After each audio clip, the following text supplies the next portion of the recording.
Hey folks, Nathan here. Quick update for those of you who are fans of From the Star Wars Home Video Library. So, number one, yes, all the US releases are now in my hands for Rise of Skywalker and for Skywalker Saga, although my lithographs from Disney Store have some water damage, but I don't think that that's going to be something that'll show up well enough when we do the episode that I would need to wait for my replacements that I bought on eBay, because Disney Store doesn't have any freaking replacements, to come in before we could actually take a look at that. So expect that episode in the near future for Rise of Skywalker. Same thing for Skywalker Saga. Then we'll have more rolling out as they come in.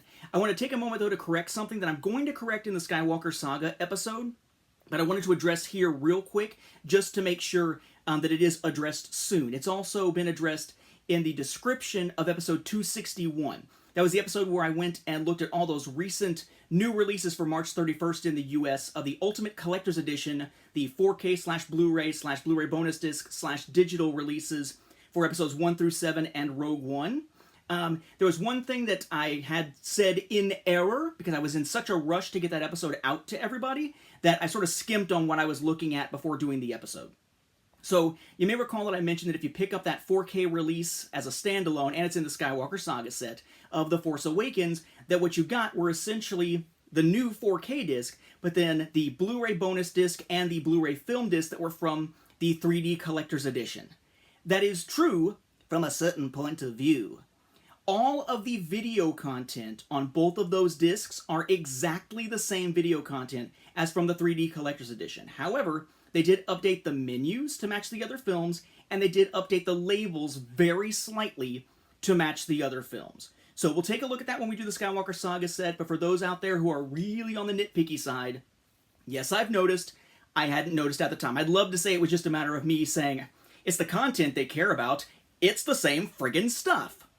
But I would have mentioned the fact that there's new menus and that the labels were slightly updated if I had noticed it while zipping through stuff. I just spent most of my time researching episodes 1 through 6 and Rogue One, saw those similar labels on Force Awakens, just assume it was the same friggin' discs again. It was, but they'd been reauthored to be able to give them the new menus and the new labels. So, that being said, we'll take a look at that soon with the Skywalker Saga set episode. We'll take a look at the Rise of Skywalker stuff from the US, and then pretty soon be looking at stuff out of Australia, only a couple of items out of Japan, and all the items for Skywalker Saga and Rise of Skywalker coming out of the UK. So I just wanted to clear that up, and for those who are curious about why this background and everything looks different, it looks like one of my old mini Q&A episodes, right?